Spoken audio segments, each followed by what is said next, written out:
उत्तर प्रदेश के भूलनपुर में रहने वाली देवी प्रसाद अपने आंगन में तेज कदमों से चहलकदमी कर रहे थे। माथे पर उभरती चिंता की लकीरें और शून्य की ओर देखती उनकी आंखें देखकर कोई भी बता सकता था कि उनके जीवन में अवश्य ही कोई ऐसा कष्ट है जिससे बाहर निकल पाने का समाधान उनके पास नहीं है।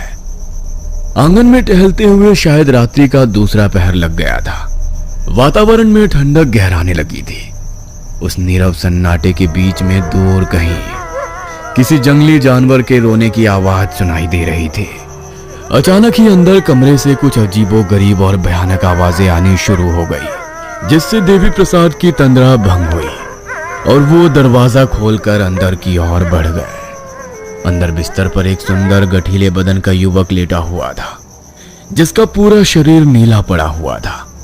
आंखों के नीचे गहरे काले गड्ढे नजर आते थे, जिसे देखकर ऐसा लगता था मानो वो किसी गंभीर बीमारी से पीड़ित हो। देखते ही देखते उस युवक का शरीर बिस्तर से ऊपर हवा में उठने लगा, जिसे देखकर देवी प्रसाद के हाथ पांव ढीले पड़ने लगे। उन्हें समझ में न आता था कि आखिर वो ऐसा क्या करें कि उनका बेटा फिर से सामान्य हो जाए। ऐसा कोई पहली बार नहीं हुआ था। पिछले कुछ दिनों से ये सिलसिला लगातार चल रहा था। 2 दिन पहले। धीरज बेटा, ये ले दूध पी ले बेटा। कितना कमजोर होता जा रहा है मेरा बच्चा। पूरा शरीर ऐसे नीला पड़ता जा रहा है जैसे किसी जहरीले सांप बिच्छू ने डस लिया हो। मेरे बच्चे का चांद जैसा चेहरा बिल्कुल झुलस कर काला हो गया है। समझ नहीं आता किसकी नजर खाए जा रही है तुझको। माँ, दूध नहीं, कुछ खाने को ला दो, बहुत भूख लगी है। बेटे के मुंह से पिछले 10 दिनों में ये पहली आवाज सुनी थी मालती ने। खुशी के मारे उसकी आंखों से आंसू निकल आए और उसने अपने आंसू साफ करते हुए नौकरानी चंपा को आवाज लगाई। चंपा, बाबा के लिए कुछ अच्छा सा बना कर ले आ। जो कुछ पसंद है सब बना मेरे बच्चे के लिए। मेरा बेटा पेट भर के खाना खाएगा। आज 10 दिन के बाद खाना मांगा है इसने। चंपा, नहीं माँ, तुम बनाओ ना। तुम्हारे हाथ का खाने का मन है। मेरी पसंद का बनाकर लाना। बेटे की बात सुनकर मालती का चेहरा खुशी से चमकने लगता है मेरी प्रार्थनाओं का असर हो गया। भगवान ने मेरी सुन ली। ठीक है मेरे बच्चे, मैं खुद अपने हाथों से तेरे लिए खाना बनाकर लाती हूँ। तू बस यहीं बैठ, मैं बस थोड़ी देर में आई। मालती दौड़ते हुए रसोई में जाती है और बेटे के लिए अपने हाथों से खाना बनाकर उसके कमरे में लेकर पहुंचती है। धीरज, उठ बेटा, देख तेरी पसंद का खाना बनाकर लाई हूँ। खाएगा ना माँ के हाथों से? धीरज माँ की आवाज सुनकर कराहते हुए किसी तरह उठने की कोशिश करने लगता है। मालती सहारा देकर उसे बिस्तर पर सीधा बैठाती है और अपने हाथ से 2 कौर तोड़कर उसके मुंह में खिला देती है। देखते ही देखते अचानक धीरज की हालत एक बार फिर बिगड़ने लगती है। धीरज दोनों हाथ से अपना गला पकड़कर पूरी ताकत से चिल्ला रहा था। उसके गर्दन पर लाल रंग के गहरे निशान उभरते हुए नजर आ रहे थे। ऐसा लगता था मानो किसी अदृश्य ताकत ने उसका गला दबा दिया हो। धीरज बेटे, क्या हुआ तुझे? पानी पी ले, खाना गले में अटक गया क्या? मालती अपनी बात पूरी भी नहीं कर पाई थी कि तभी धीरज बिस्तर पर ही खून की उल्टियां करने लगता है। धीरज लगातार मुंह से खून की उल्टी कर रहा था। ऐसा लगता था उसके पूरे शरीर का खून आज मुंह के रास्ते बाहर आ जाएगा। तभी मालती ने ध्यान से देखा। धीरज की उल्टी में लोहे की बड़ी बड़ी कीलें, कुछ सिक्के और साबुत लौंग निकल रही थी। बेटे को ऐसी हालत में देख मालती बुरी तरह घबरा जाती है और दौड़ते हुए अपने पति को बुलाने के लिए जाती है। कुछ देर के बाद देवी प्रसाद और मालती कमरे के दरवाजे पर खड़े थे और धीरज कमरे से नदारद था। अरे, तुम तो कह रही थी कि धीरज की हालत इतनी खराब है कि वो लगातार खून की उल्टियां कर रहा है, तो फिर ऐसी हालत में अचानक कहां चला गया वो? मैं कहता हूँ तुम उसे अकेला छोड़कर कमरे से बाहर क्यों आई? मैं क्या करती, मुझे कुछ समझ में नहीं आ रहा था। मैंने कई बार मदद के लिए आपको आवाज लगाई, लेकिन आप तक मेरी आवाज पहुंची ही नहीं। मैं अपने बेटे को इस तरह से नहीं देख सकती थी, इसीलिए आपको बुलाने के लिए चली आई। देवी प्रसाद ने देखा कि धीरज के बिस्तर पर हर तरफ खून ही खून बिखरा हुआ है और वहीं पर कुछ लोहे की कीलें और सिक्के भी पड़े हुए थे। देवी प्रसाद इतना तो समझ गया था कि मालती ने जो कुछ भी कहा वो झूठ नहीं है, बल्कि 100% सच था। लेकिन अब प्रश्न ये था कि आखिर धीरज कमरे से अचानक चला कहां गया। ये देखिए, ये खून कहां से बहकर आ रहा है? देवी प्रसाद बहते हुए खून की पीछे पीछे जाते हैं और कमरे में लगी लकड़ी की अलमारी का दरवाजा खोल देते हैं। दरवाजे के अंदर उनका बेटा धीरज एक कोने में सिमटा हुआ बैठा था। बिस्तर पर पड़ी कीलों में से एक कील उसने अपनी कलाई में फंसा रखी थी और इस जख्म से बहकर ही खून अलमारी से बाहर तक आ रहा था। बेटे की कलाई से बहते खून को देखकर मालती पछाड़ खाकर वहीं गिर पड़ती है। देवी प्रसाद के लिए इस समय अपने बेटे और पत्नी दोनों को संभालना जरूरी था, इसलिए आनन फानन में वो अपने नौकरों को आवाज लगाता है और कमरे की सफाई करने के बाद बेटे धीरज को बिस्तर पर लिटा देता है। कुछ देर में डॉक्टर आकर धीरज के जख्मों पर पट्टी बांध देते हैं। देखिए, मेरा सुझाव यही है कि आप अपने बेटे को अस्पताल में भर्ती करवा दीजिए। उसकी मानसिक हालत मुझे कुछ ठीक नहीं लगती। इस समय घर पर रहना आपके बेटे के लिए खतरे से खाली नहीं है, लेकिन आप उसका इलाज घर में रहकर ही करवाना चाहते हैं तो ठीक है, यह आपकी मर्जी है। किंतु अब आपको अपने बेटे पर कड़ी नजर रखनी होगी। पिछले कई दिनों से उनके बेटे धीरज का यही हाल था। पूरा पूरा दिन वो अपने कमरे में बेहोशी की हालत में पड़ा रहता। कुछ देर के लिए उसे होश आता भी तो उसकी हालत ऐसी हो जाती कि उसे इस तरह से देख पाना देवी प्रसाद और उसकी पत्नी मालती के लिए बहुत कठिन हो जाता। मैं कहती हूँ, आखिर कब तक ऐसे ही अपने बेटे को तिल तिल करके मरता हुआ देखते रहेंगे आप? अरे कहीं शहर ले जाकर ढंग के डॉक्टर को क्यों नहीं दिखा देते इसे? तुम्हें क्या लगता है मालती, मुझे अपने इकलौते बेटे की चिंता नहीं है? अरे इसकी चिंता में पल पल जान जा रही है मेरी। जिस दिन से इसकी हालत ऐसी हुई है, एक निवाला भी सुकून से नहीं खाया है मैंने। न रात में नींद आती है, न किसी काम में मन लगता है। बस हर पल यही चिंता सताती रहती है कि पता नहीं हमारे बच्चे को किसकी नजर लग गई। अरे सिर्फ चिंता करने से तो ये ठीक नहीं होगा ना, कुछ तो करना ही पड़ेगा। तू ही बता मालती, अरे मैं करूं तो आखिर क्या करूं? आज तक दर्जनों डॉक्टरों को तो मैंने धीरज को दिखाया ही होगा ना। क्या कोई भी डॉक्टर इसकी बीमारी का पता लगा पाया? गांव शहर पास के हर डॉक्टर को हाथ पैर जोड़कर मैं अपने दरवाजे तक लेकर आया, इसी उम्मीद में कि आज नहीं तो कल मेरे बेटे की समस्या का हल कोई ना कोई डॉक्टर जरूर निकालेगा। लेकिन मैं क्या करूं मालती, ऐसा लगता है हमारे भाग्य में औलाद होकर भी औलाद का सुख लिखा ही नहीं है। पहले वो सब हुआ और अब हमें ये दिन देखने पड़ रहे हैं। पूरे गांव में खबर फैल गई है कि धीरज के ऊपर किसी भूत प्रेत का साया है, और जैसी इसकी हालत है इस बात से इनकार भी तो नहीं कर सकते ना जी। गांव का कोई भी आदमी इसके करीब भी आना नहीं चाहता। गांव के लोगों से क्या शिकायत करें, जिनका हमने सारा जीवन सुख दुख हर परिस्थिति में साथ निभाया। जब वही मुड़कर हमारी ओर नहीं देख रहे तो किसी और से क्या उम्मीद की जा सकती है? अपने बेटे की ऐसी हालत देखकर मुझे इतना तो समझ में आ गया है कि इस दुनिया में कोई अपना नहीं। मुसीबत आने पर सबसे पहले वही लोग साथ छोड़कर भाग जाते हैं जिनके ऊपर हम खुद से भी ज्यादा भरोसा करते हैं। तुम चिंता मत करो मालती, मैं अपना सब कुछ दांव पर लगा दूंगा, लेकिन अपने बेटे को कुछ नहीं होने दूंगा। तंत्र मंत्र काला जादू योगिनी महायोगिनी जिस भी शक्ति की जरूरत पड़ेगी मैं सब कुछ लेकर आऊंगा तेरे बेटे के लिए, लेकिन अपने बेटे को खुद से दूर नहीं जाने दूंगा। देवी प्रसाद गांव के धनाढ्य लोगों के परिवार से था। एक बड़ी महल नुमा हवेली थी जिसमें दो भाइयों का संयुक्त परिवार पीढ़ियों से मिलजुल कर रहता आया था। खानदानी अमीर होने के कारण रुपए पैसों की देवी प्रसाद के पास कोई कमी नहीं थी। जहां देवी प्रसाद का सिर्फ एक ही बेटा धीरज था, वहीं देवी के बड़े भाई जानकी प्रसाद ने 2 शादियां की थी।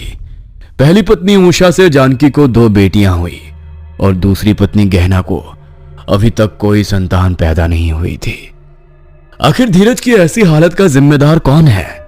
क्या वाकई धीरज को कोई मानसिक समस्या है या फिर ये कोई और ही चमत्कार है?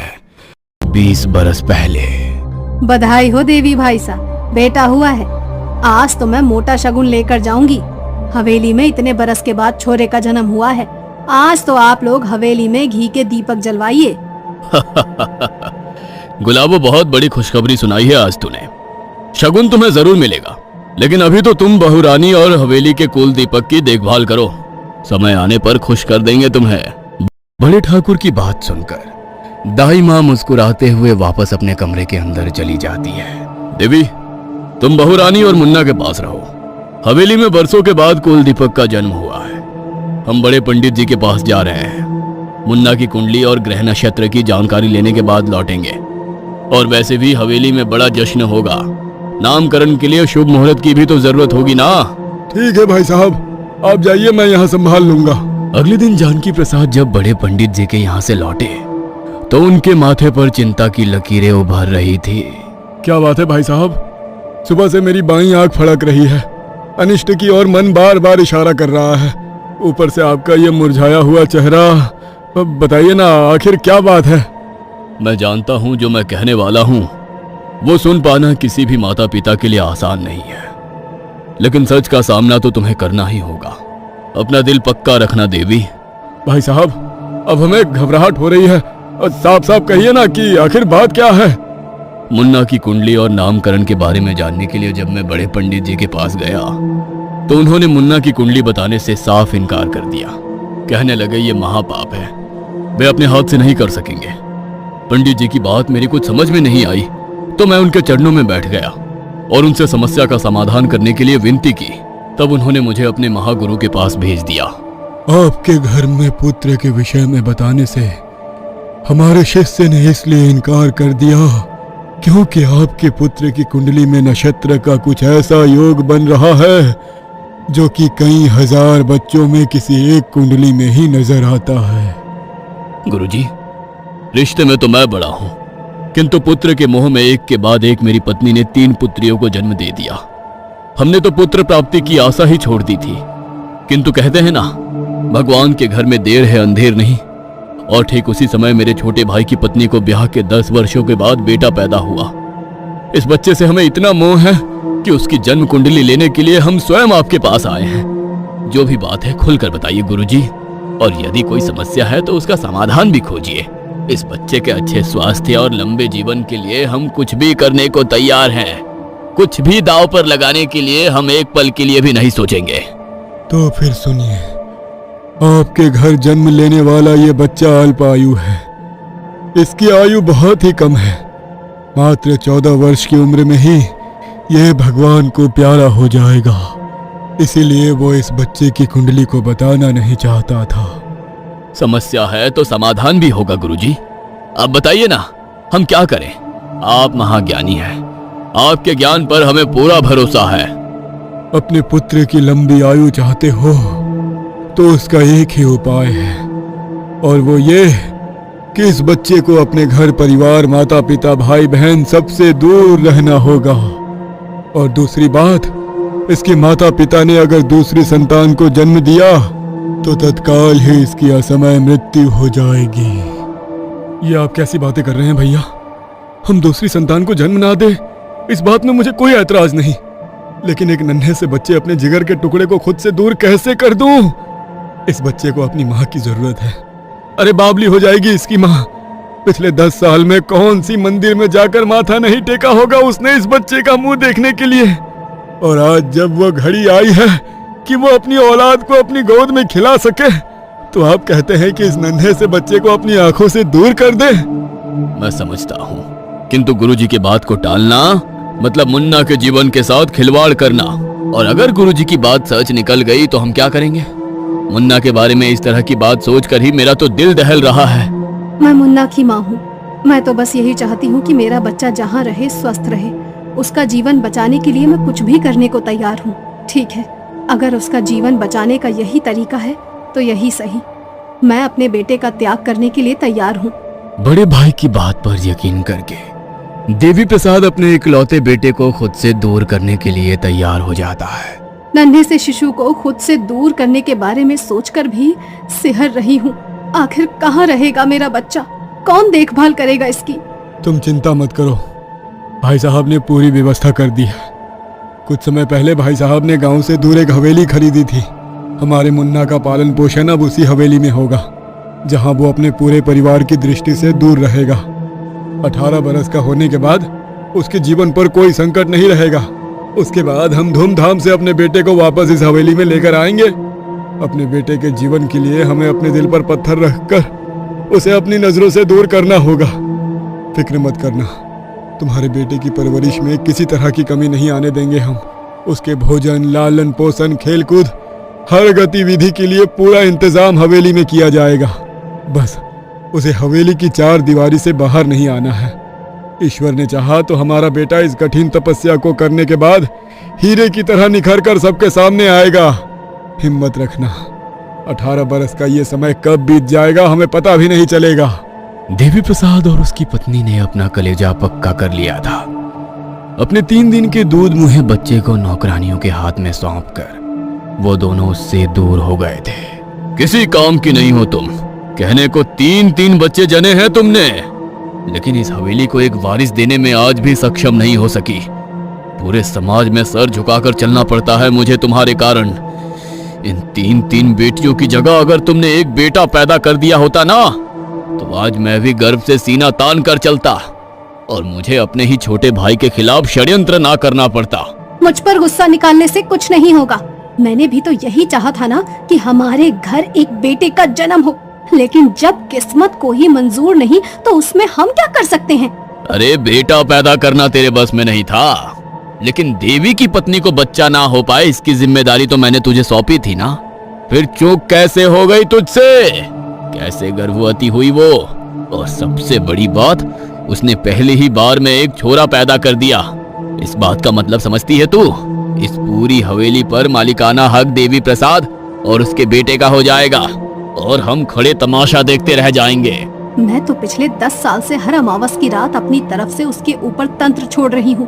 बाबा के बताए हुए सारे उपाय आजमाए हैं मैंने, लेकिन ऊपर वाले की मर्जी के आगे किसका बस चलता है। हमारा काला जादू, तंत्र मंत्र सब फेल हो गया और उसने हमारी आंखों के सामने एक लड़का पैदा कर ही दिया।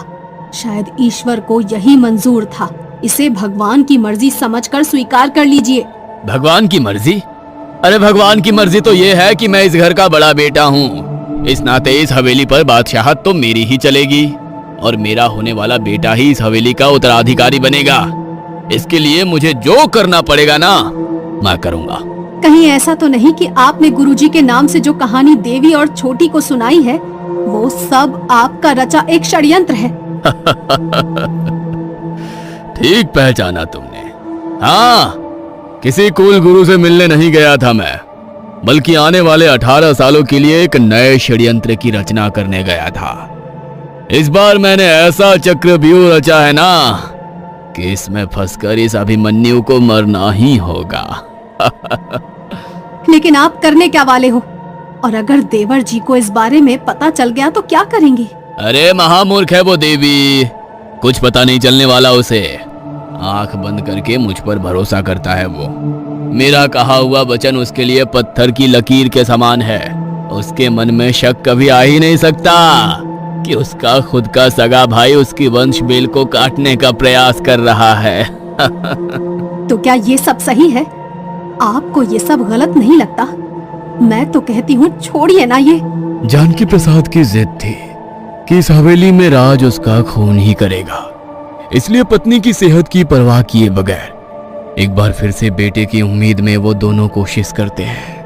वैद, तांत्रिक, ज्योतिष सभी गणनाओं का ध्यान रखने के बाद भी चौथी बार फिर से जानकी की पत्नी एक बेटी को ही जन्म देती है, लेकिन इस बार उसकी बेटी के पैदा होते ही उसकी मौत हो जाती है। ठाकुर साहब, बड़ी ठकुराइन बहुत कमजोर हो गई हैं और अब उनके शरीर में बच्चा जनने की ताकत नहीं बची है। अब रहने दीजिए, कहीं ऐसा ना हो कि अगली बार बच्चे की जगह ठकुराइन ही ना बचे। दाई की बात सुनकर ठाकुर बहुत निराश हो गया था। अगले कुछ बरस उसने इसी गम में बिताए कि अब उसके घर में कोई दीपक जलाने वाला कभी नहीं आएगा। लेकिन फिर एक दिन देवी प्रसाद के बेटे को षड्यंत्र रचकर जानकी ने हवेली से तो दूर कर दिया था, लेकिन प्रश्न तो अभी वही था कि उसकी पत्नी को सिर्फ बेटियां ही पैदा हो रही थी। 4 बरस के लंबे इंतजार के बाद उषा को संतान पैदा तो हुई, लेकिन शारीरिक कमजोरी होने के कारण उषा को एक मरी हुई बच्ची पैदा होती है। अब तो दाई माँ ने भी साफ कि उसकी पत्नी के शरीर में एक और बच्चा पैदा करने का समर्थ नहीं बचा है। अगले तकरीबन 5 साल ऐसे ही बीत जाते हैं। फिर एक दिन जानकी प्रसाद की नजर एक सुंदर रूपवती कन्या गहना की ओर जाती है। गहना हवेली में जानकी की पत्नी की देखभाल करने के लिए आई थी, लेकिन 18 बरस की सुंदर मनमोहिनी सी गहना ने कब जानकी प्रसाद को अपने मुंह में बांध दिया, हवेली में कोई जान नहीं पाया था। एक और जानकी के मन में एक बेटा पाने की आस थी, और दूसरी ओर इस समय गहना का उसके जीवन में आना। जानकी को यह ईश्वर का दिया हुआ संकेत समझ में आ रहा था। देखो, हवेली में तुम्हारा जो स्थान पहले था आगे भी वही रहेगा, लेकिन मुझे इस हवेली के लिए एक वारिस की जरूरत है, और सच तो यह है कि वो वारिस मुझे तुमसे नहीं मिल सकता। देवी का बेटा 11 साल का हो गया है, कुछ सालों की बात है, उसके बाद वो वापस हवेली में लौट आएगा। मेरी बरसों की मेहनत बर्बाद हो जाएगी, इसलिए मैंने दूसरा ब्याह करने का निर्णय लिया है।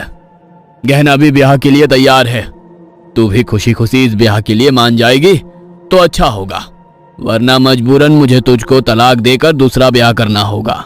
जानकी की बात सुनकर बड़ी ठकुराइन भीतर तक कांप गई थी। कैसी बात कर रहे हैं जी आप? अरे अपनी बेटियों के बारे में तो सोचिए। बेटे के मुंह में इतने अंधे हो गए हैं कि अपनी जनी बेटियों की भी कोई फिक्र ना है आपको। बेटियां जवान हो रही हैं आपकी, उनके सामने अपने से आधी उम्र की लड़की को अपनी दूसरी औरत बनाकर घर में बैठाएंगे आप? क्या असर पड़ेगा बच्चियों पर? बच्चियों को भी समझ में आना जरूरी है कि इस समाज में एक बेटे का रुतबा क्या होता है। और मैं कोई गलत काम नहीं कर रहा, पूरे रीति रिवाज के साथ दुल्हन बनाकर घर में लाऊंगा उसे। अपने वंश को आगे बढ़ते देखने में गलत ही क्या है। जानकी की पत्नी ने पति को समझाने की बहुत कोशिश की, लेकिन जानकी के सर पर तो इस समय एक वारिस पाने का ऐसा जुनून सवार था कि उसे उसके आगे सही गलत धर्म कुछ दिखाई नहीं दे रहा था। पत्नी उषा के समझाने के बाद भी जानकी प्रसाद गहना के साथ दूसरा ब्याह रचा लेता है। इधर उषा की हालत फन कुचली नागिन की तरह हो गई थी। तुम्हारे अहम को तुष्ट करने के लिए मैंने सही गलत सोचे बिना हर परिस्थिति में तुम्हारा साथ दिया। इतने बरसों के त्याग, प्रेम और समर्पण का ये सिला दिया आपने कि आज इस घर में सौतन लाकर मेरे सर पर बैठा दी। मैं भी सौगंध लेती हूँ कि जिस पुत्र के मुंह में आपने मेरा तिरस्कार किया है ना, वो पुत्र इस जन्म में तो आपको नहीं मिलेगा। उषा इस समय मानो खून के आंसू रो रही थी। अपने जख्मों पर मरहम रखने के लिए वो एक बार फिर काला जादू करने वाले उन्हीं अघोरी बाबा के पास पहुंच जाती है, जिनकी मदद से उसने पिछले 10 सालों तक अपनी देवरानी को संतान सुख से वंचित रखा था। बाबा, मेरे पति ने बेटे के मुंह में दूसरा ब्याह कर लिया है। आपके तंत्र मंत्र और काले जादू पर भरोसा करके मैंने अपना आधा जीवन आपकी सेवा में बिता दिया। मेरी जो पुकार ईश्वर ने नहीं सुनी, मुझे पता है आप जरूर सुनेंगे। मैं हार गई हूँ बाबा। इतने सालों के प्रेम के बदले मुझे आखिर मिला भी तो क्या? अपने पति जानकी प्रसाद से धोखा। ठीक है, आपके तंत्र ने मुझे एक बेटे की माँ तो नहीं बनाया, लेकिन अब कुछ ऐसा करिए कि वो गहना भी ठाकुर साहब के बच्चे को जन्म ना दे, क्योंकि अगर उसने सच में एक बेटा ठाकुर साहब को दे दिया तो इस हवेली में मेरी कीमत दरवाजे पर खड़े पालतू कुत्ते के समान हो जाएगी। तेरा कष्ट मैं समझता हूँ। मैं मानता हूँ तेरे तंत्र में कुछ तो चूक हुई, जिसके कारण तेरी देवरानी को पुत्र प्राप्त हो गया, लेकिन इस बार कोई चूक नहीं होगी। यह शमशान भूमि में तंत्र क्रिया करने के बाद जलते मुर्दे से ली गई राख है। मैं इस राख पर मंत्र पढ़कर दूंगा। तुझे बस ये राख किसी तरह अपने पति को पिलानी है। उसके बाद चाहे जो हो जाए, तेरे पति को संतान नहीं हो सकेगी। बाबा की बात सुनकर उषा के चेहरे पर चमक आ गई थी। उसी रात उसने जानकी को बाबा की दी हुई राख दूध में घोलकर पिला दी। साल दर साल बीतते गए, लेकिन जानकी के हाथ सिर्फ और सिर्फ निराशा ही लगी। खुद से आधी उम्र की लड़की से शादी करने के बाद भी उसे एक बेटे का बाप बनने का सुख नहीं मिल पाया था, बल्कि गहना से तो उसे कोई संतान ही पैदा नहीं हुई थी। समय बीता और देवी प्रसाद के बेटे धीरज के वापस हवेली में लौटने का समय नजदीक आ गया था। मालती और देवी प्रसाद तो खुशी से बावले ही हुए जा रहे थे। पूरी हवेली के कोने कोने को दिए से रोशन कर दिया था उन्होंने। पिछले 18 साल की तड़प मालती और देवी की आंखों से आंसू बनकर बह रही थी। ढोल बाजे और धूमधाम के साथ देवी और मालती अपने बेटे को वापस हवेली में लेकर आते हैं। बेटे को किसी की काली नजर ना लग जाए, इसके लिए पंडित जी को बुलाकर हवेली के आंगन में महायज्ञ भी कराया गया था। देवी प्रसाद और मालती नहीं चाहते थे कि उनसे कोई भी ऐसी चूक हो जो उनके बेटे के आने वाले समय में इसके लिए खतरा बन जाए। पिछले 18 वर्षों का सन्नाटा मानो धीरज के लौट आने से दूर हो गया था। हवेली का कोना कोना बोलने लगा था। मानो यूं तो हवेली में जानकी प्रसाद की बेटियां भी रहती थी, लेकिन उनको पिता की तरफ से कभी भी वो प्रेम और सम्मान नहीं मिल पाया था जिसकी वो हकदार थी। जब से हवेली में धीरज आया था, गहना की नजर लगातार उसके ऊपर बनी हुई थी। पिछले 18 सालों में वापस दोनों नौकरानी जो दाई बनकर धीरज के साथ गई थी, उन्होंने बहुत अच्छी परवरिश की थी धीरज की। उसका लंबा चौड़ा गठीला बदन देखकर लगता ही नहीं था कि अभी उसकी आयु सिर्फ 18 बरस है। 18 बरस में धीरज एक खूबसूरत नौजवान बन गया था, जिसे देखकर 25 बरस की गहना अपनी मर्यादा भूलने लगी थी। धन दौलत और इस बड़ी सी हवेली की बड़ी ठकुराइन बनने की चाह में उसने 52 साल के जानकी प्रसाद की पत्नी बनना स्वीकार तो जरूर कर लिया था, लेकिन गुजरते समय के साथ अब उसे समझ में आने लगा था कि धन दौलत के मोह में उसने अपने जीवन की कितनी बड़ी भूल कर दी है। और सबसे बड़ी बात, पुत्र के मोह में ही ठाकुर ने उसके साथ रिश्ता जोड़ा था। जब इतने वर्षों के अंतराल में भी गहना ठाकुर को कोई बच्चा ना दे सकी, तो ठाकुर का भी उसके प्रति अब मोह भंग होने लगा था। बड़ी माँ, ताऊ जी ने कहा है कि मैं आपको आपके गांव तक छोड़ आऊं। उनकी तबीयत कुछ ठीक नहीं है, इसलिए वो आपके साथ नहीं जा सकेंगे। हाँ, उम्र हो गई है आपके ताऊ जी की। उनकी तबीयत तो अक्सर ही खराब रहती है। चलो, इस बार उनकी तबीयत खराब होने का हमें कुछ तो फायदा मिला। मैं कुछ समझा नहीं बड़ी माँ। बड़ी माँ मत कहा करिए हमें। आपसे उम्र में इतने भी बड़े नहीं हैं। हमें तो आप अपना हम उम्र दोस्त समझिए। अब इस इतनी बड़ी हवेली में एक आप ही तो हैं जो हमें अपने हम उम्र हम दर्द नजर आते हैं। बाकी तो कोई हमारे दिल की बात समझता ही नहीं है। ये आप कैसी बातें कर रही हैं? आप मेरे ताऊ जी की पत्नी हैं, इस नाते आप मेरी बड़ी माँ हैं। जब शादी करते समय आपने उम्र के बारे में नहीं सोचा, तो अब ये सब बातें करने का कोई फायदा नहीं है। और वैसे भी रिश्ते उम्र देखकर नहीं निभाए जाते। धीरज को धीरे धीरे महसूस होने लगा था कि गहना उसके साथ नजदीकियां बढ़ाने की कोशिश कर रही है। रिश्ता ही ऐसा था कि वो इस बारे में घर में किसी से कुछ कह भी नहीं पा रहा था। आखिर किसी से कहता भी तो क्या? उसकी बड़ी माँ उसके साथ गलत संबंध रखना चाहती है। इस एक बात से हवेली की नींव हिल सकती थी। इसलिए धीरज ने इस बारे में कभी किसी से कोई बात नहीं की। बस वो खुद ही इस बात का ख्याल रखने लगा कि वो गहना से थोड़ा दूर ही रहे। कुछ समय के बाद सुनते हैं जी, जब से धीरज लौटा है ना, एक के बाद एक रिश्ते आ रहे हैं हमारे बेटे के लिए। हर अच्छा परिवार हमारे घर के साथ संबंध जोड़ना चाहता है। आप कहिए तो कोई अच्छी लड़की देखकर बात चलाऊं धीरज के लिए। अरे कैसी बातें करती हो भाग्यवान। अरे तुम्हारा बेटा अभी सिर्फ 20 बरस का है। आज के युग में इतनी जल्दी विवाह कौन करता है? वो मैं जानती हूँ, लेकिन देखिए ना, आपके बेटे के ऊपर कितने लोगों की निगाह लगी हुई है। और जब बहुत सारे लोगों की नजर होती है ना, तो वो नजर काली नजर बन जाती है। मैं नहीं चाहती मेरे बेटे के साथ कोई अनिष्ट हो। कोई भी अच्छी लड़की देखकर लगन पढ़वा दीजिए उसका, तो ये निगाहें अपने आप उसके ऊपर से हट जाएंगी। वरना इस समय तो हर अच्छा परिवार यही चाह रहा है कि उनकी बिटिया का ब्याह हमारे धीरज के साथ हो जाए। अरे तुम्हारे और मेरे चाहने से क्या होता है भाग्यवान। पहले ही उसकी मर्जी के खिलाफ पूरे 18 बरस खुद से दूर रखा है हमने उसे। अरे राम जी भी 14 वर्ष का वनवास पूरा करने के बाद अपने घर लौट आए थे, और मेरे धीरज ने तो उससे भी बड़ा वनवास काटा है। अब उसके जीवन के सारे फैसले लेने का हक मैं उसे देता हूँ। वो जब चाहे, जहाँ चाहे, जिससे चाहे शादी करे। मैं कभी भी उसे रोकूंगा नहीं। मैं चाहता हूँ कि मेरा बेटा अपनी बाकी का जीवन खुल कर जिए, किसी के दबाव में या जल्दबाजी में आकर नहीं। तेरे लिए बहुत से अच्छे घरों के रिश्ते आ रहे हैं। तेरी इच्छा हो तो हम कहीं पर बात चलाएं। कोई जबरदस्ती नहीं है बेटा। अगर तू चाहे तो शादी की बात को हम टाल भी सकते हैं। इधर धीरज पहले ही गहना के बढ़ते कदमों के कारण मन ही मन बहुत बेचैन था, इसलिए जब उसने शादी की बात सुनी तो वो झट से तैयार हो गया। अब ठीक है माँ, मुझे कोई समस्या नहीं है। आप अपनी समझ से देख लीजिए, जो लड़की आपको पसंद है मैं शादी करने के लिए तैयार हूँ।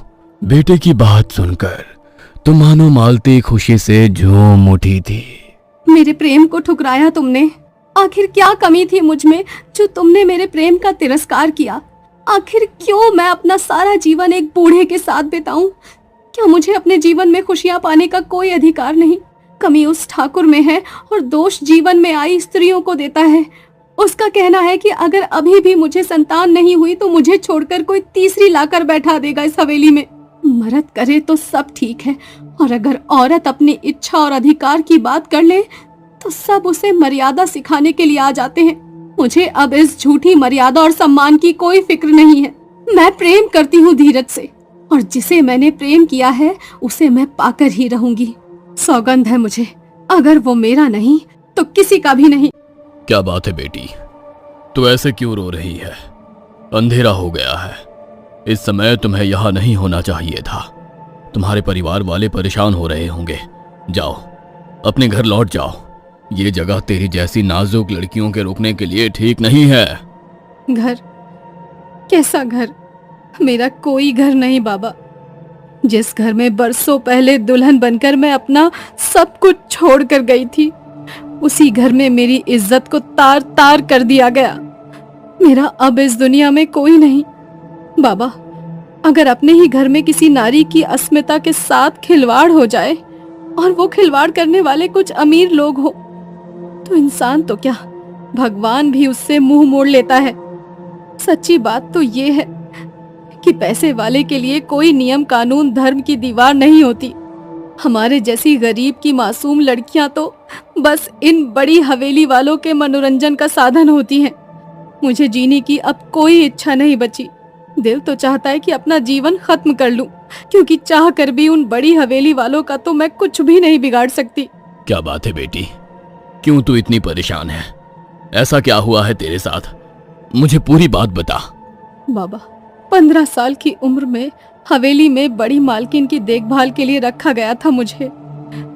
मैंने दिन रात एक करके मालकिन की सेवा की, लेकिन बड़े मालिक की गंदी नजर से मैं खुद को बचा नहीं सकी। उनकी पत्नी को बेटा नहीं हो रहा था, इसलिए बेटे की चाह में उस 45 साल के अधेड़ ने मुझे 18 बरस की लड़की के साथ जबरन मुझसे ब्याह रचाया। ब्याह के बाद इस शादी को ही मैंने अपना भाग्य समझ लिया और ईमानदारी से अपना पत्नी धर्म निभाने लगी।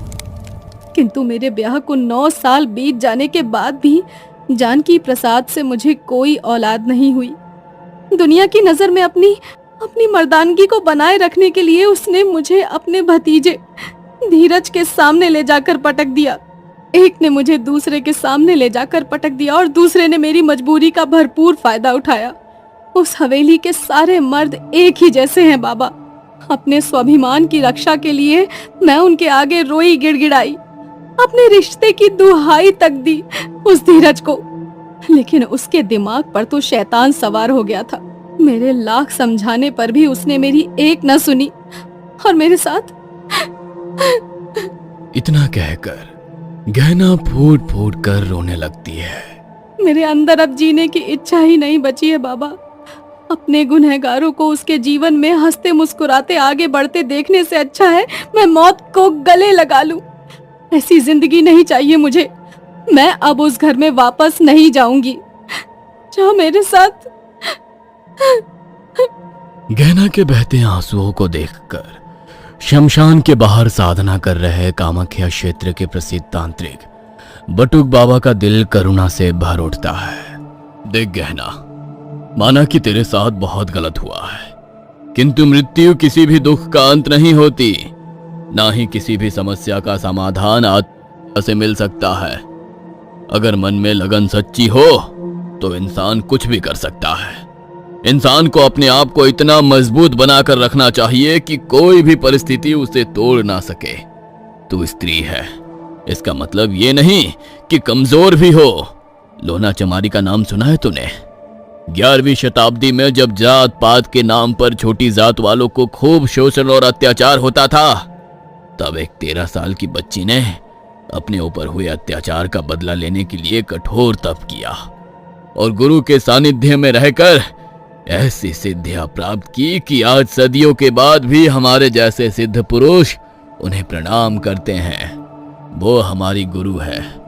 लोना चमारी ने उनके ऊपर अत्याचार करने वाले एक एक मर्द को परलोक का रास्ता दिखाया था, और ऐसा करने के लिए उन्होंने किसी पुरुष की सहायता नहीं ली। अगर तू चाहे तो तू भी अपने ऊपर हुए अत्याचार का बदला ले सकती है। बस मन में लगन सच्ची होनी चाहिए। मेरी लगन बिल्कुल सच्ची है बाबा। उस बड़ी हवेली के इकलौते वारिस धीरज को मिट्टी में मिलाने के लिए किसी भी हद तक जाने को तैयार हूँ। बस आप मेरे गुरु बनकर मेरा मार्गदर्शन करिए। तू फिक्र मत कर, मैं तुझे लोना चमारी के शाबर मंत्रों का ज्ञान दूंगा। तू लोना चमारी की साधना कर। एक बार तुझसे योगिनी लोना प्रसन्न हो गई, उसके बाद जो चाहेगी वही होगा। बाबा से लोना चमारी के साधना मंत्र लेने के बाद गहना चुपचाप वापस हवेली लौट आई थी। 12 दिन बाद अमावस्या की रात थी। अमावस्या की रात पूरी हवेली नींद के आगोश में पहुंच गई थी। गहना चुपचाप उठी और बाबा की बताई हुई सामग्री को एकत्रित करने के बाद सीधा शमशान भूमि की ओर चल पड़ी। शमशान भूमि पहुंचने के बाद उसने घने पेड़ के नीचे आसन बिछाया और सामने लाल रंग का वस्त्र बिछाकर उसके ऊपर बाबा की दी हुई गुरु गोरखनाथ की तस्वीर लगा दी। इसके बाद उसने एक पत्थर में एक लड्डू, पान, 2 लौंग इलायची और 7 तरह की मिठाइयां रखकर थाल सजा दिया। इतना करने के बाद गहना ने बाबा का बताया हुआ लोना चमारी को साधना वाला शाबर मंत्र पढ़ना शुरू किया और 1008 बार उस मंत्र का पाठ करना शुरू कर दिया। पाठ शुरू करने से पहले गहना ने अपने चारों ओर एक सुरक्षा चक्र बना लिया था, क्योंकि बाबा ने उसे बताया था कि लोना चमारी तंत्र की महायोगिनी है। इसलिए उनकी सिद्धि करते समय उनके साथ साथ कुछ भटकती हुई प्रेत आत्माएं और पिशाच इत्यादि भी वहां पर प्रकट हो सकते हैं। यदि सुरक्षा घेरा ना बनाया जाए तो वो साधक को नुकसान पहुंचा सकते हैं। बाबा की बातों को ध्यान में रखकर गहना मध्य रात्रि से लेकर ब्रह्म मुहूर्त तक शमशान भूमि में बैठकर लोना चमारी की साधना करती रहती है, किंतु उसे ऐसा कोई भी संकेत नहीं मिलता जिससे पता चले कि उसकी साधना पूरी हो गई है। उदास मन से गहना पत्तल में रखा हुआ भोजन का सारा सामान एक पत्थर पर सिंदूर चढ़ाने के बाद वहां रख देती है। अगले दिन गहना एक बार फिर से साधना शुरू करती है। साधना समाप्त करने के बाद उसने देखा कि पत्तल में रखा हुआ लड्डू, मिठाइयां और पान अपने स्थान से गायब हो गया है। ऐसा लगता था किसी ने उठाकर उसे खा लिया है। यदि आपने मेरी साधना को स्वीकार लिया है तो कृपया करके कोई संकेत दे। गहना के इतना कहते ही शमशान भूमि का वातावरण एकाएक बदलने लगता है और चारों ओर गहरी ठंडक फैलने लगती है, जिससे गहना को अब कपकपी छूटने लगी थी। अभी तक चल रही मंद हवा तेज आंधी का रूप ले लेती है और पेड़ के तने टूट टूट कर नीचे गिरने लगते हैं। आप शांत हो जाइए माता, मैं समझ गई आप यही कहीं हैं। अगले दिन गहना एक बार फिर बाबा के पास जाती है।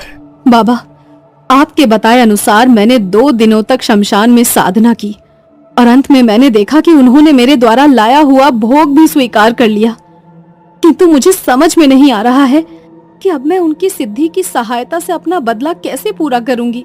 माँ लोना को सिद्ध करने का मतलब ये है कि अब माँ लोना का आशीर्वाद तेरे साथ है। उनका ध्यान करके तू जो भी तंत्र मंत्र अब उस हवेली पर छोड़ेगी, उसे सफल होने से कोई नहीं रोक सकेगा। तेरे किए तंत्र का कोई बड़े से बड़ा तांत्रिक भी काट नहीं सकेगा। ऐसी है महायोगिनी लोना चमारी की सिद्धि। अब समझी? समझ गई बाबा। मेरे दुश्मनों को खून के आंसू रोने का समय आ गया है। किसी को नहीं छोड़ूंगी मैं, एक एक से चुन चुन कर बदला लूंगी। उस हवेली को मरघट ना बना दिया तो मेरा नाम भी गहना नहीं। गहना के आंसू देखकर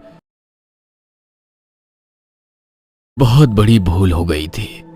उन्होंने गहना को जो मार्ग दिखाया वो सच्चाई का मार्ग था, किंतु बाबा नहीं जानते थे कि गहना एक चालबाज और कपटी स्त्री है।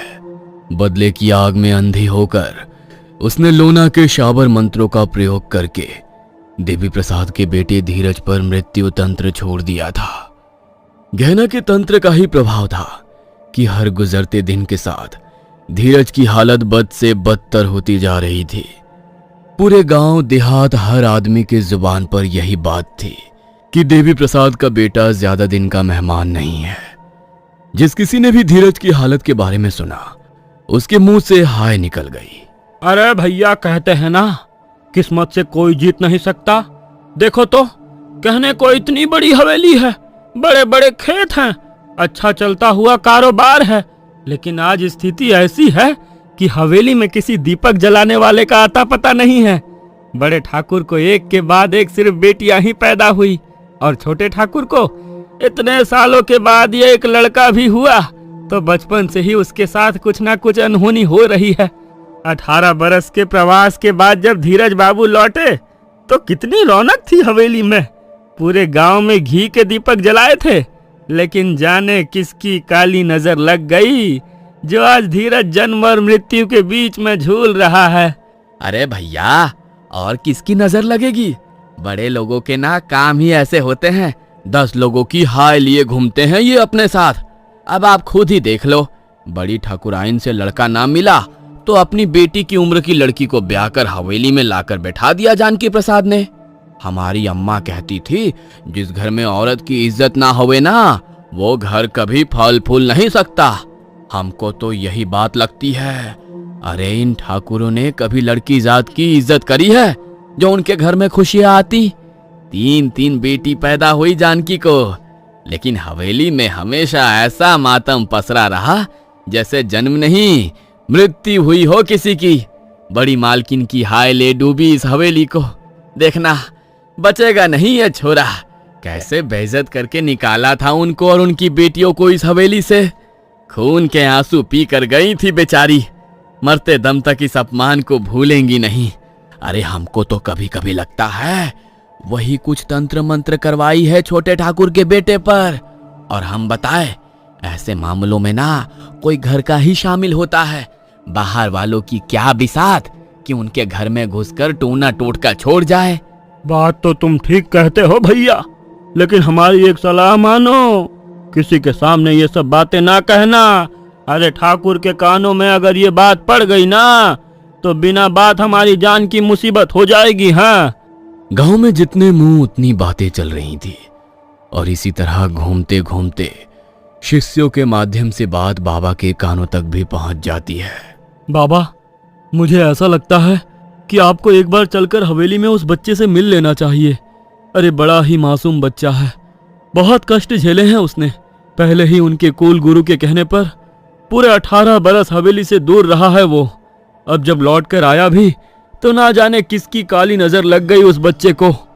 क्या धीरज के माता पिता कभी जान पाएंगे कि उनके बेटे के ऊपर लोना चमारी के शाबर मंत्रों के द्वारा टोना किया गया है? क्या लोना चमारी के शाबर मंत्रों को कोई काट पाएगा? क्या बच पाएगी धीरज की जान, या फिर धीरज की मौत तय हो गई है? शिष्य की बात सुनकर बाबा गहरी सोच में पड़ जाते हैं। अगर तुम्हें ऐसा लगता है कि मेरे वहां पहुंचने से उस बालक के जीवन की रक्षा हो सकती है, तो मैं अवश्य ही तुम्हारे साथ वहां चलूंगा। अगले ही दिन प्रातः काल बाबा अपने शिष्य को लेकर वहां पहुंच गए थे। अलख निरंजन, कोई है घर में? बाबा की आवाज सुनकर धीरज की मां दौड़ते हुए द्वार की ओर आ जाती है। बाबा आप? हमने सुना आपके पुत्र की हालत बहुत खराब है, कोई दवा दुआ काम नहीं कर रही। मुझे मेरे शिष्यों के माध्यम से समाचार मिला। यदि आप उचित समझे तो मैं एक बार आपके पुत्र से मिल सकता हूँ। क्यों नहीं बाबा, आप चलिए ना। बाबा कमरे में जाकर धीरज की ओर देखते हैं। कुछ मंत्र पढ़कर वे धीरज के सर पर हाथ रखते हैं और आंखें बंद करके अपनी इष्ट देवी को स्मरण करने लगते हैं। बंद आंखों से बाबा को मानो सारे दृश्य नजर आ गए थे। गहना का शमशान भूमि जाकर धीरज के लिए मृत्यु तंत्र छोड़ना और मां लोना को साधना। ओह, तो ये बात है।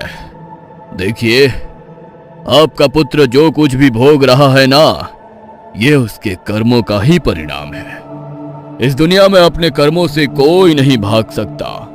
मैं कुछ समझी नहीं बाबा, मेरे बच्चे ने ऐसे क्या कर्म किए हैं जिसका फल उसे इस तरह से मिल रहा है? मेरा बेटा तो क्या, मुझे तो याद नहीं यदि मैंने या मेरे पति ने भी जीवन में कभी किसी का दिल दुखाया हो। अब आप ही मार्गदर्शन करिए कि आखिर हमारे कौन से कर्मों की सजा हमें मिली है। सब कुछ जानकर भी अनजान बनने से अब कुछ नहीं होगा। आपके पुत्र के सामने साक्षात मृत्यु खड़ी है। मां लोना के शाबर मंत्र के द्वारा मृत्यु तंत्र छोड़ा गया है आपके पुत्र के ऊपर। उसकी मृत्यु तो अटल है, किंतु मैं आपके द्वार तक आ ही गया हूं, तो आपके पुत्र की मृत्यु एक अबूझ पहेली बनकर आपके सामने नहीं रहेगी। आपको इतना जानने का अधिकार तो है ही कि आखिर आपके पुत्र के साथ क्यों और क्या हुआ है। मां लोना का नाम सुना है आपने?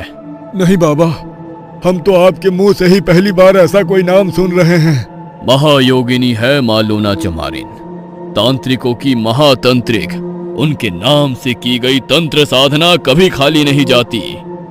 और वो महायोगिनी बनी ही इसीलिए थी क्योंकि उनके ऊपर स्त्री होने के कारण पुरुषों ने अत्याचार किया था। जब वो एक साधारण स्त्री थी, तब उन्होंने अपने ऊपर अत्याचार करने वालों में से एक को भी नहीं छोड़ा था। और अब तो वो एक अलौकिक शक्ति बन चुकी हैं। अब स्त्री के साथ किए हुए अपमान का दंड तो वो देकर ही रहेंगी। मैं कुछ समझ नहीं पा रही बाबा कि मेरे बेटे की ऐसी हालत और मां लोना से क्या संबंध है, और आप किसी स्त्री के अपमान की बात कर रहे हैं। मेरा बेटा तो खुद 18 सालों तक एकांतवास में जीवन बिता कर आया है और उसके बाद भी बेहद संयमित और संस्कारी जीवन बिता रहा है। संस्कारी? तुम्हारे पुत्र ने एक अबला स्त्री के स्वाभिमान पर हाथ डाला है। इस स्त्री ने मां लोना को प्रसन्न करके आपके पुत्र से उसकी रक्षा के लिए वचन लिया है। इस हवेली के अंदर जो कुछ भी चल रहा है उससे आप लोग अनजान हो। मैं नहीं समझता कि यह संभव है। मैं स्पष्ट नाम तो नहीं बता सकता, किंतु इसने किसी स्त्री के साथ दुराचार किया, उसी का परिणाम ये भोग रहा है। अगर इस बात में जरा भी सत्यता पाई गई ना बाबा, तो मुझे अपने बेटे की मौत का जरा भी अफसोस नहीं होगा। लेकिन मैं पूरे विश्वास के साथ कह सकता हूँ कि मेरे बेटे ने किसी स्त्री के साथ गलत करना तो दूर, अरे नजर उठाकर भी किसी की ओर नहीं देखा। आपको कोई गलत जानकारी हुई है बाबा, हमारे बेटे की जान बचा लीजिए। बाबा वापस अपने आश्रम में लौट आए थे, लेकिन ठाकुर और उसकी पत्नी के सच्चे आंसू और धीरज की स्थिति पर रह रहकर वो विचार कर रहे थे। वरुण, ठाकुर साहब और उनके परिवार के विषय में पता लगाओ। हमारा हृदय कहता है वो सच्चे आदमी हैं, छल कपट नहीं है उनके अंदर। क्या मैं सही समझ रहा हूं, या अभी भी कुछ ऐसा है जो मेरी आंखें नहीं देख सकी? बाबा से आज्ञा पाकर उनका शिष्य वरुण गांव में जाकर थोड़ी पूछताछ करता है और फिर वापस बाबा के पास आ जाता है। बाबा, गांव के लोगों का कहना है कि बड़े ठाकुर और छोटे ठाकुर के बीच जमीन आसमान का अंतर है। जहां बड़े ठाकुर लोभी और दुराचारी व्यक्ति हैं, वहीं छोटे ठाकुर उतने ही सज्जन और विनम्र हैं। उन्होंने आज तक अपने जीवन में कभी कोई गलत कार्य नहीं किया, और जहां तक उनके बेटे का प्रश्न है, उसके बारे में भी गांव भर में सब अच्छी बातें ही कर रहे हैं। अब तो मुझे भी चिंता सताने लगी है गुरुदेव, कहीं गलती तो नहीं हो गई हमसे। अगर तुम सच बोल रहे हो तो इसका मतलब वो स्त्री हमसे झूठ कह रही थी क्या? कोई स्त्री अपने विषय में इतना गलत बात कैसे कर सकती है? बाबा, आपने उस गहना को मां लोना की साधना करने का मार्ग दिखाया था, और मां लोना के साथ छल कपट करने का अर्थ है स्वयं अपनी मृत्यु को आमंत्रित करना। मैं उस गहना को बुलावा भेजता हूँ। बेहतर होगा कि वो अपने पाप को खुद ही अपने मुख से स्वीकार कर ले, अन्यथा फिर उसके साथ जो होगा उसकी जिम्मेदारी वो स्वयं ही होगी। वरुण गहना के पास संदेश भिजवाता है कि बाबा ने उसे अपने आश्रम में बुलवाया है। अगले ही दिन गहना बाबा के सामने पहुंचकर एक बार फिर से झूठा नाटक करके फूट फूट कर रोने लगती है। रो नहीं पुत्री, हमने बुलाया था कि तुमने मां लोना चमारी के साबर मंत्रों का प्रयोग किस पर किया है, तो समझकर बताना। जिसके ऊपर तुमने शाबर मंत्रों की सिद्धि का प्रयोग किया उसका अपराध क्या था? मैंने आपको बताया था ना बाबा, मुझ गरीब अबला नारी के ऊपर गलत नजर थी छोटे ठाकुर के बेटे की, और जब मैंने उसके साथ किसी भी तरह का गलत संबंध रखने से इनकार किया तो उसने मेरे साथ जबरन। इतना कहकर गहना फूट फूट कर रोने लगती है। मैंने तो सुना है वो तुम्हें छोटी माँ कहकर पुकारता था। वो तुम्हारे साथ कुछ भी गलत कैसे कर सकता है? सन्यासी है हम, अपनी दिव्य दृष्टि से वो भी देख सकते हैं जो तुमने अपने मुंह से अभी तक नहीं कहा है। इसलिए तुम्हारी भलाई इसी में है कि तुम सब कुछ सच सच स्वीकार करके बता दो। यदि मैं ठाकुर के पतन का रास्ता तुझे बता सकता हूं तो तुझे भी तेरे पतन तक पहुंचा सकता हूं। अंतिम अवसर दे रहा हूं तुझे, सत्य को स्वीकार कर ले, वरना मुझसे बुरा कोई नहीं होगा। बाबा की बात सुनकर अब तो गहना की आंखें गुस्से से लाल हो गई थी। माथे की तैयोरियां चढ़ाते हुए उसने चिल्लाते हुए कहा, सच सुनना चाहते हैं ना आप? ठीक है, मैं बताती हूँ आपको सच। हाँ, मैंने छोटे ठाकुर के बेटे के ऊपर तंत्र का प्रयोग किया। मैंने तंत्र का प्रयोग किया क्योंकि इस हवेली में मेरे जीवन की आहुति चढ़ गई है। छोटी सी उम्र में बड़ी ठकुराइन की देखभाल के लिए मुझे लाया गया था। जब मैंने देखा कि बड़े ठाकुर ललचाई नजरों से मेरी ओर देखा करते हैं तो मुझे अपनी गरीबी दूर करने का एक अवसर मिल गया। मैंने धीरे धीरे अपनी मादक अदाओं के जाल में बड़े ठाकुर को फंसाया और उन्हें इस बात का एहसास दिलाया कि यदि वो बड़ी ठकुराइन को छोड़कर मुझे अपनी पत्नी बना लेंगे तो उन्हें मुझसे एक बेटे के पिता होने का सुख मिलेगा।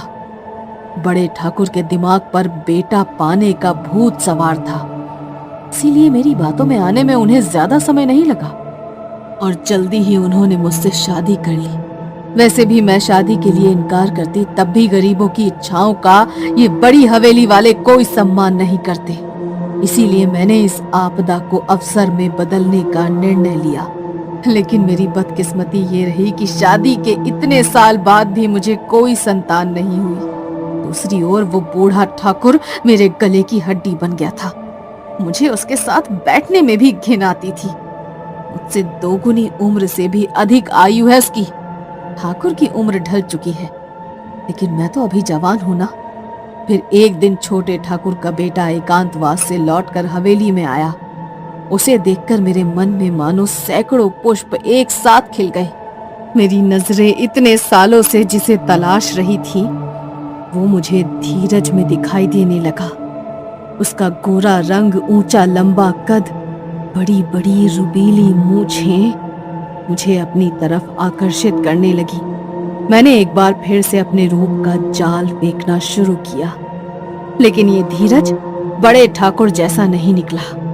मैंने जितनी बार भी उसके करीब आने की कोशिश की, उसने मुझे खुद से दूर धकेल दिया। हर बार वो मुझे हमारे रिश्ते की मर्यादा समझाता रहा और छोटी माँ कहकर मेरी भावनाओं का अपमान करता रहा। इतना तो मैं फिर भी बर्दाश्त कर रही थी। कुछ साल ऐसे ही बीत गए और फिर एक दिन मुझे पता लगा कि धीरज ने ब्याह के लिए हाँ कर दिया है और छोटे ठाकुर और ठाकुराइन अब उसके लिए दुल्हन की तलाश करने लगे हैं। अपने प्रेम का इतना अपमान मैं बर्दाश्त नहीं कर सकती थी। मैंने एक अंतिम बार धीरज के सामने जाकर खुलकर अपने प्रेम का प्रस्ताव उसके सामने रखा, लेकिन इस बार भी धीरज ने उसे मना कर दिया। मैंने कसम खा ली थी कि अगर वो धीरज मेरा नहीं तो किसी का भी नहीं हो सकेगा। शादी करने का शौक चढ़ा था ना उसे, सीधा यमराज के पास पहुंचाऊंगी अब मैं उसे। और फिर आपके सामने आकर मैंने एक झूठी कहानी बनाई जिस पर आपने यकीन कर लिया और उस धीरज की बर्बादी का रास्ता मुझे दिखा दिया। अनर्थ को निमंत्रण दिया है तूने। तू जानती नहीं, जिस शक्ति को तूने ललकारा है उसके हाथों आज तक किसी एक का भी अहित नहीं हुआ। किसी मासूम को यदि मां लोना के मंत्रों से हानि पहुंची तो वो तेरा ऐसा हश्र करेंगी कि तू सपने में भी नहीं सोच सकती। समय रहते माफी मांग ले और अपने पापों का प्रायश्चित कर ले। कभी नहीं, मरना ही होगा उसे। अपने मुंह से अपनी सारी सच्चाई सुनाने के बाद गहना गुस्से में उठकर वहां से चली गई थी। भूल तो मुझसे भी हुई है।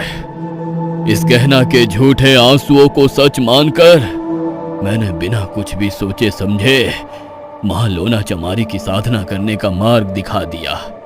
अब यदि कुछ भी अनिष्ट होता है तो उसमें दोष तो मेरा भी होगा ना। अगले कुछ घंटे बाबा विचलित से होकर अपने हाथों को आपस में रगड़ते हुए अपने आश्रम में यहां से वहां टहलते रहते हैं और फिर बड़े ही भारी मन के साथ दिन रात को अग्नि जलाकर आंखें बंद करके उसके सामने बैठ जाते हैं और उनके मंत्रों की ध्वनि पूरे वातावरण में गूंजने लगती है। कुछ घंटे तक मंत्र साधना करने के बाद शिष्य वरुण बाबा से कहता है, बाबा, ये आप कौन सी साधना कर रहे थे?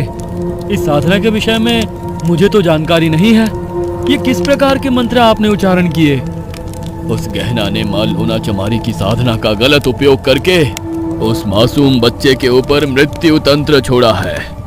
उस बच्चे की जान लेने जैसे पाप का भागीदार मैं नहीं बन सकता।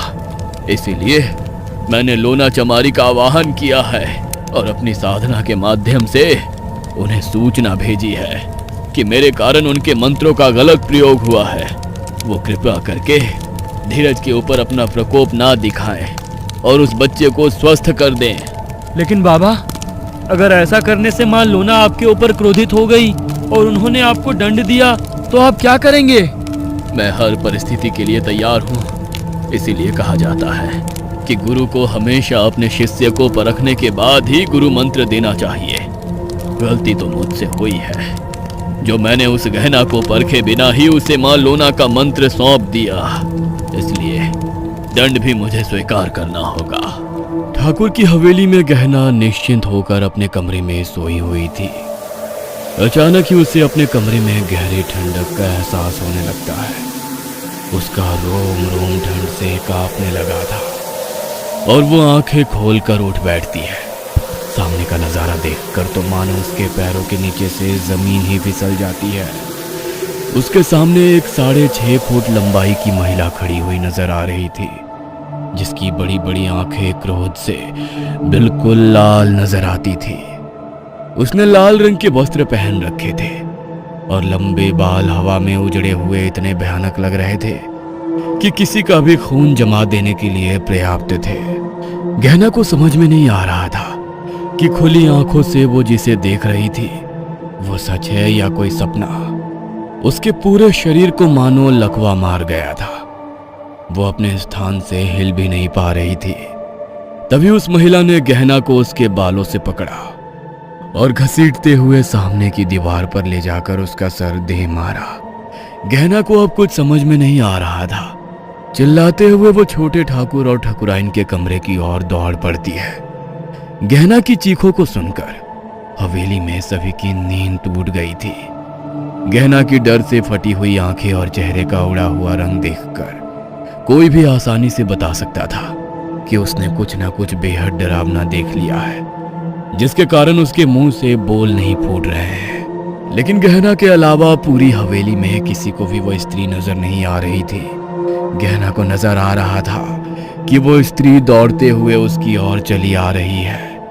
इसलिए अपनी जान बचाने को गहना भाग हवेली की छत पर पहुंच जाती है। वहां पहुंचकर उसने देखा वो भयानक स्त्री अभी भी ठीक उसके सामने ही खड़ी हुई गुस्से में उसे घूर रही है। मैं ही हूं लोना। मेरी शक्तियों का गलत प्रयोग करने की तेरी हिम्मत भी कैसे हुई? किसी निर्दोष के साथ गलत करना, और वो भी मेरे शाबर मंत्रों के द्वारा। इस गलती की सजा सिर्फ और सिर्फ मौत है। लोना के इतना कहते ही गहना हवेली की छत से नीचे कूद पड़ती है और गहना की कहानी हमेशा हमेशा के लिए वहीं खत्म हो जाती है। दूसरी ओर गुरुजी उन्होंने गहना को माँ लोना का मंत्र दिया था। उनको भी माँ लोना का श्राप लगता है और वो अपनी सभी सिद्धियों को भूल जाते हैं। धीरज को अदृश्य रूप से माँ लोना ने लंबी आयु का वरदान दिया। कुछ ही दिनों में धीरज पूरी तरह से स्वस्थ होकर हवेली में दुल्हन ले आया था।